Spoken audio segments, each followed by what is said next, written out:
Well, Father David Ross is in, and we're going to learn more about one of the books on his summer reading list for this summer. So thanks for coming, Father. It is called How Do We Know Ourselves? Curiosities and Marvels of the Human Mind by David G. Myers.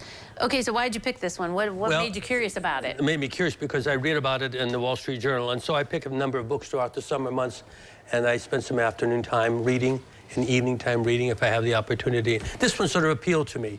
David Myers is a professor of psychology at Hope College. Hope College is located in Holland, Michigan, just on the west side of Lake Erie. Not too far. I mean, not Lake Erie, Lake Michigan, the east side of Lake Michigan. But he's written a number of books.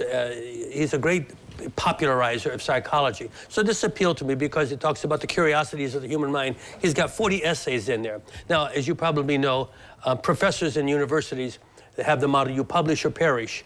And so this is exactly what happened. You're required to publish so much in your particular position.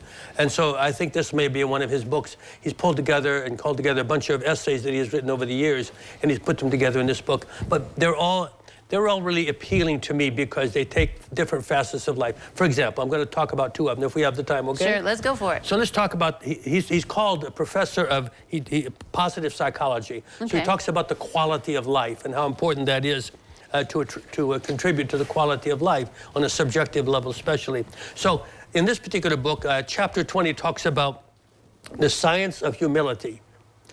The science of humility. Today we struggle to reconcile those virtues of conviction and humility today. So convictions define what matters to us, right? Today the percentage of Republicans and Democrats who hate the other party has soared from 20% in 2000 to 50% in 2016. Can you imagine this? Yeah, I can. Oh, I mean, well, just there you from go. the way it There is you out go. there, I can imagine this is So these convictions abound, but he says humility is in short supply. Humility, though, he says, supports healthy relationships. And its opposite, of course, is pride. So Myers notes the powers and the perils of pride. Three things, he says.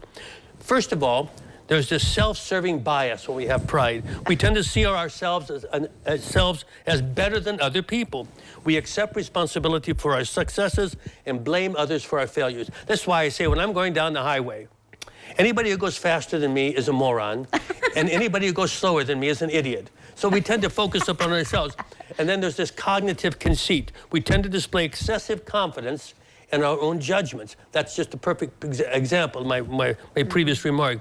We have this unrealistic optimism. So did you know that college students, for example, see themselves more likely to get great jobs until they get out in the real world, huh? And married newlyweds think themselves, they themselves are immune to any kind of divorce. So C.S. Lewis, to paraphrase C.S. Lewis, he says when it comes to pride and humility, he says, when it comes to humility, we're not thinking less of ourselves, but thinking of ourselves less.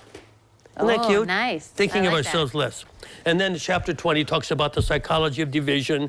You know, he says, why is there so much division between supposedly similar kinfolk? Protestants and Catholics in Northern Ireland, the Sunni and the Shia in the Middle East, you know.